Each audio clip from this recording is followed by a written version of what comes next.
Assalamualaikum warahmatullahi wabarakatuh. Halo teman-teman, kembali lagi pada saya Hana Putra dari Pondok Pesantren Jamsul Hidul Islam. Di video kali ini saya akan membahas tentang perkara-perkara yang membatalkan wudhu dalam kitab Fathul Qorib. Kitab Fathul Qorib itu adalah kitab fikih yang menjelaskan tentang hukum-hukum Islam. Itu ada salah satunya itu tentang wudhu dan hal-hal yang membatalkannya. Jadi dijelaskan dalam kitab Fathul Qorib ada 5 perkara yang membatalkan wudhu.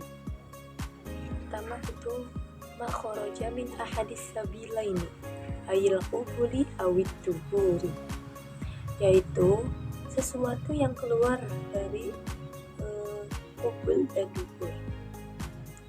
Jadi baik sesuatu yang keluar itu berupa sesuatu yang sering keluar seperti kotoran yang sering kita keluarkan, atau sesuatu yang jarang, yaitu seperti yang sering kita keluarkan itu kan seperti kita buang air kecil, buang air besar, jadi itu sesuatu yang sering kita keluarkan.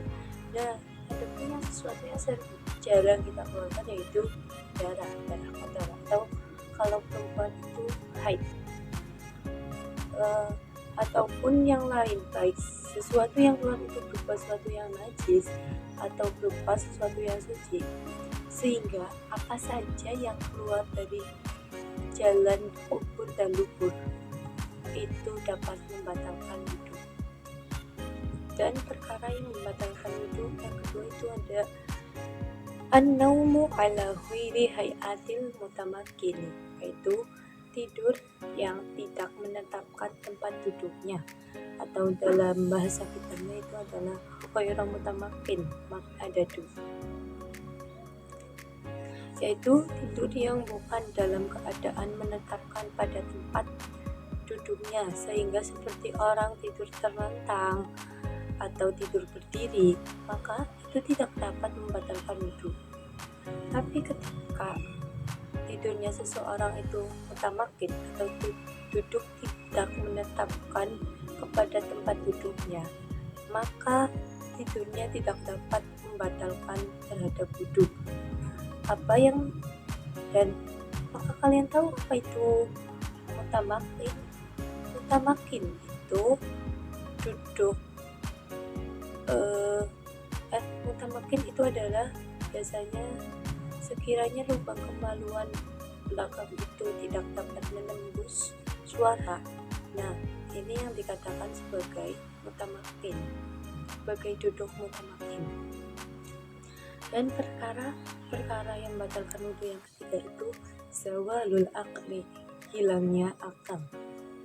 Hilangnya akal itu bisa gara-gara penyakit atau gara-gara tidur, karena tidur itu juga termasuk hilangnya akal, karena kita itu tidak bersadar, sehingga dapat membatalkan terhadap wudhu. Dan adapun hilangnya akal ini sengaja seperti mabuk, meminum obat-obatan yang dilarang, sehingga ketika hilang akal dengan cara apapun maka dapat membatalkan wudhu.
ada satu ada pendapat yang mengatakan menyentuh lubang daripada pintu belakang itu juga membatalkan wudhu, tapi ini menurut pendapat lain.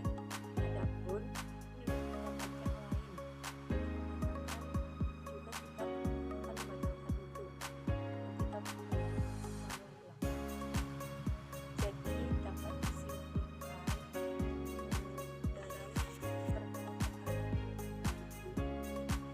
ada 5 perkara ya. Pertama itu sesuatu yang keluar dari tubuh dan tidur. Yang kedua itu tidur di dalam tempat tidurnya. Yang ketiga itu hilangnya akal. Dan yang keempat menyentuh laki-laki terhadap perempuan ajnabi atau perempuan yang bukan.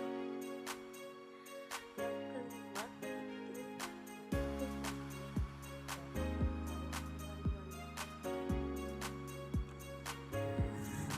dan sebelum penutupan ada pertanyaan-pertanyaan yang mungkin sering ditanyakan kepada kalian. Saya sering lihat di sosial media yaitu berupa TikTok atau Instagram dan lain-lain. Itu ada pertanyaan mengenai hal-hal yang membatalkan wudhu. Di sini saya akan menjawabnya. Yang pertanyaan yang pertama ada, apakah keluar mani itu masuk membatalkan wudhu?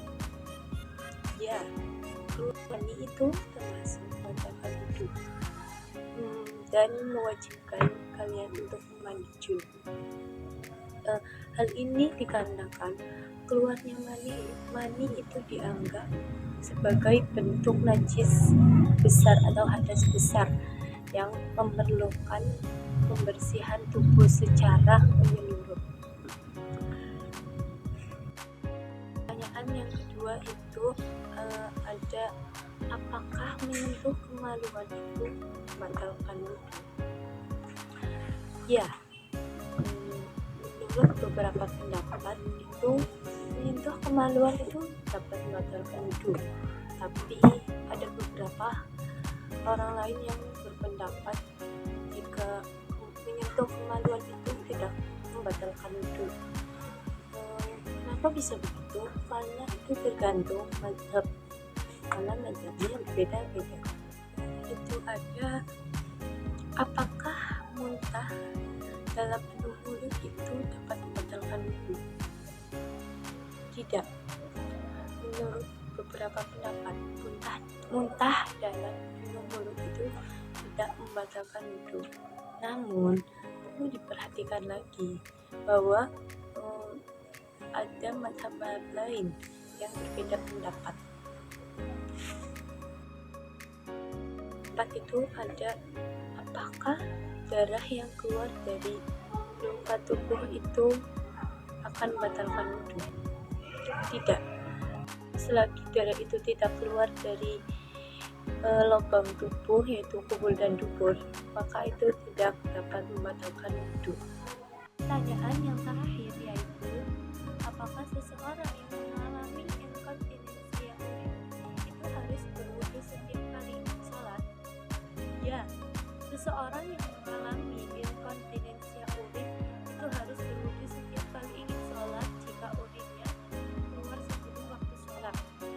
Namun perlu diperhatikan lagi, hal ini dapat tergantung pada kondisi dan situasi masing-masing. Jadi cukup sekian dari saya, kurang lebihnya mohon maaf apabila ada salah kata atau kalimat yang tidak nyaman untuk didengar. Saya minta maaf, dan jika penjelasannya kurang gampang untuk difahami, saya minta maaf. Dan sampai jumpa di video lain. Allahumma baik ila aqwamit thariq. Wassalamualaikum warahmatullahi wabarakatuh.